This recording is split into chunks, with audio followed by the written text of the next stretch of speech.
ओम सर्व मंगलमिति शुभम। श्री सिद्धि channel आपका स्वागत करता है। आज का विषय है रविवार व्रत कथा।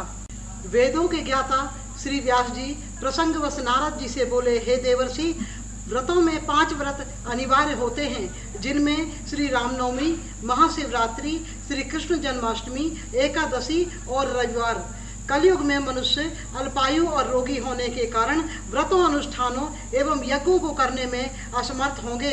इससे सनेह सनेह धर्म का लोप हो जाएगा। मैं इसी बात को लेकर सृष्टि के लिए चिंतित हूँ। देवर्षि नारद जी ने पूछा, हे संत शिरोमणि, तो क्या मनुष्य को दीर्घायु एवं आरोग्यता प्राप्त करने का कोई उपाय नहीं है जिससे वह सुखपूर्वक जीवन व्यतीत कर सके? महर्षि व्यास बोले, एक अति गुप्त रहस्य है जो कलिकाल में भी मनुष्य को न केवल दीर्घायु व निरोगी बनाएगा, वरन सुख, संपदा, मान सम्मान आदि सभी कुछ देने में समर्थ है। देवर्षि नारद जी ने आश्चर्यचकित होकर पूछा, हे भगवान, तो क्या ऐसा संभव है? कलिकाल में भी मनुष्य पापों से मुक्त होकर यह सब कुछ प्राप्त कर सकता है? यदि ऐसा है तो हे महात्मन, वह उपाय बताने की कृपा करें। महर्षि व्यास बोले, हे मुनिश्रेष्ठ, सुनो। समदृष्टि रखने वाले वह प्रत्यक्ष देवता सूर्यदेव का व्रत है, जिसे रविवार व्रत नाम से जाना जाता है। यह व्रत मोक्ष प्रदान करने वाला, रोग नाशक, आयु प्रदान करने वाला, संतति और धनदायक एवं सर्व सिद्धिदायक व्रत है, जिसे करने से मनुष्य इस लोक में सुखी जीवन व्यतीत करते हुए अपने पुण्य कर्मों को करते हुए परलोक में सूर्य लोक प्राप्त करता है। लोक कल्याण के लिए आज मैं इस महान व्रत को उजागर करता हूँ। यही प्रश्न नैमिषारण्य पवित्र तीर्थ में मुनिगणों ने सूत जी से पूछा था। उस पर सूत जी ने जो कुछ कहा, हे नारद, वह प्रसंग वह सुनो। सूत जी बोले, हे मुनीश्वरों, एक बार श्री कृष्ण कुशल क्षेम जानने के लिए कुंती से मिलने पहुंचे। इस पर कुंती ने कहा, हे भगवान, हे गिरधारी, सुख और दुख देने वाले एवं उनका निवारण करने वाले तो आप ही हैं। आपकी कृपा की छाया में मेरे पुत्र और मैं सर्वदा सुरक्षित हैं। हे मधुसूदन, फिर भी जानना चाहती हूँ कि मेरे पुत्र अपने धर्म को सुरक्षित रख सकें एवं पाप उन्हें न छुए, जिससे आपकी कृपाएं उन्हें सर्वदा प्राप्त होती रहें और वे अपना खोया हुआ राज्य सम्मान पुनः प्राप्त कर सकें। इसलिए हे माधव, वह उपाय बताएं जिससे यह सब संभव हो सके। श्री कृष्ण बोले, हे देवी, एक समय कैलाश पर्वत पर देवी पार्वती के साथ भगवान भोलेनाथ बैठे हुए थे। उनके पास नंदी आदि गण भी बैठे हुए थे। उस समय देवी पार्वती ने महादेव जी से पूछा, हे त्रिपुरारी, आपकी महिमा तीनों लोकों में विख्यात है। चर, अचर, नांग, गंधर्व, मनुष्य, देवता आदि सभी आपके चरण कमलों की सेवा करते हैं। हे प्रभु, आप सर्व समर्थ, सर्वज्ञ, कल्याण स्वरूप हैं। आप सब कलाओं और गुणों के निधान हैं। आप योग, ज्ञान और वैराग्य से परिपूर्ण हैं। आप शरणागतों के लिए कल्प वृक्ष हैं। जिसका घर कल्प वृक्ष के नीचे हो, वह भला दरिद्रता से उत्पन्न दुखों को क्या सहेगा?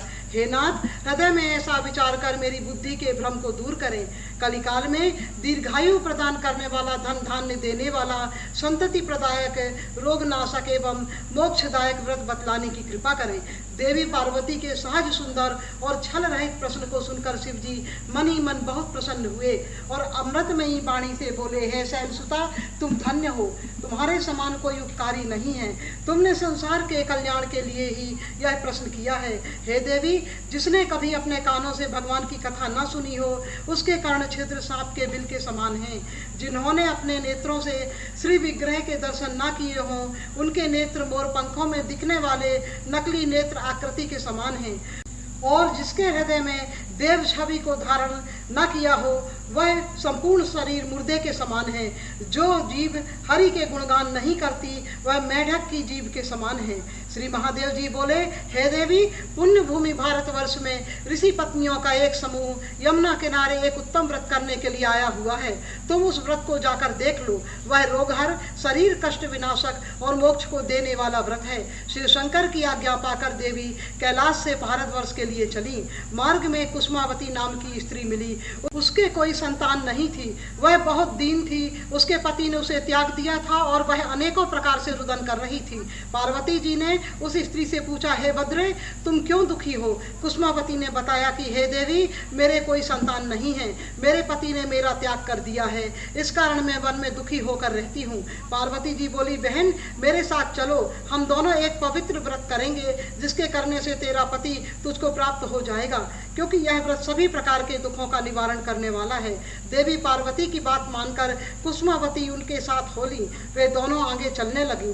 थोड़ी आगे जाने पर उन्हें एक और स्त्री रोती हुई मिली। उसके देखकर भी पार्वती जी ने पूछा, हे भद्रे, तुम किस कारण से रोती हो? उस स्त्री ने कहा, हे देवी, मेरा नाम गंगा है और मेरे पुत्र नहीं होता, इसलिए मेरा पति मुझे त्यागना चाहता है।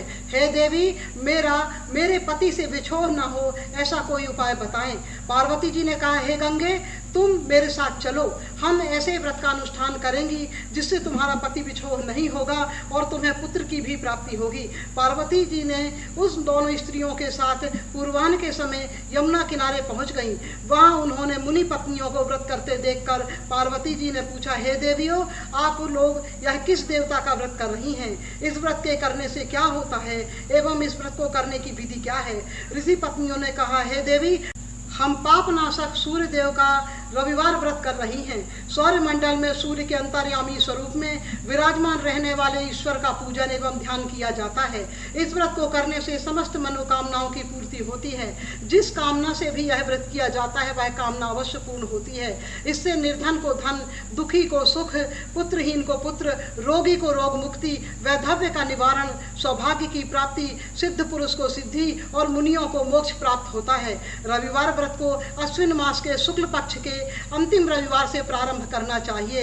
इसमें नमक, तेल, अनार, आंवला, छार और छौर आदि वर्जित हैं। सूर्य के रहते ही एक समय पारणा की जाती है। सूर्य अस्त के बाद कुछ भी खाना वर्जित है। रविवार व्रत 7 की संख्या में रहने का विधान है, जैसे 7, 14, 21, 28, 35, 42 और 49। इसके अतिरिक्त जो जीवन भर के लिए रविवार व्रत का संकल्प करते हैं उन्हें भी प्रत्येक वर्ष उद्यापन करना आवश्यक होता है। सूर्य देव को सफेद या पीली सरसों का अक्षत प्रिय है। लाल पुष्प, कनेर का पुष्प एवं गुड़, घी और गेहूं के आटे से बने नैवेद्य को अर्पित करना चाहिए। सूर्य देव को ताम्र या स्वर्ण पात्र से अर्घ्य देना चाहिए। उसमें रक्त, चंदन व सुगंधि डाल सकते हैं। ध्यान रहे, सूर्यदेव को जिस वर्ष जो धान्य समर्पित किया जाता है उस वर्ष उस धान्य का स्वयं प्रयोग में नहीं लिया जाता, अर्थात खाया नहीं जाता। इस व्रत का उद्यापन माघ मास के शुक्ल पक्ष की सप्तमी को किया जाता है और यदि उस दिन रविवार हो तो बहुत ही श्रेष्ठ संयोग कहलाता है। रविवार का ऐसा ही संयोग यदि मकर संक्रांति के दिन हो तो उस दिन उद्यापन करना कोटि गुना फल देने वाला होता है। इस व्रत में 7 या 12 ब्राह्मणों को भोजन कराकर दक्षिणा पूजा आदि से संतुष्ट करना चाहिए। इस प्रकार पार्वती, कुसुमावती और गंगा ने व्रत का फल और विधि विधान सुना तथा सभी स्त्रियों के साथ व्रत किया। इस व्रत के प्रभाव से कुसुमावती को अपने पति का प्रेम प्राप्त हो गया और गंगा को समय पाकर पुत्र की प्राप्ति हुई। पार्वती जी ने इस व्रत को करके मधुबल की प्राप्ति की और कैलाश की ओर चल दी। पार्वती जी अपने हाथ में मधुबल को लिए हुए कैलाश को जा रही थी कि मार्ग में उन्होंने एक श्रेष्ठ किंतु निर्धन ब्राह्मण को देखा। पार्वती जी ने दया कर वह फल उस ब्राह्मण को दे दिया और स्वयं कैलाश के लिए चल दी। ब्राह्मण वह फल लेकर ज्यों ही अपने घर लौटा तो विस्मय में पड़ गया। उसका घर, जहाँ एक समय का भोजन भी नहीं था, वह धन धान्य से परिपूर्ण हो गया और बहुत सी गौएं द्वार पर खड़ी थीं। ब्राह्मण को आया हुआ देखकर ब्राह्मण पत्नी ने पूछा, हे स्वामी, यह सब कैसे हुआ?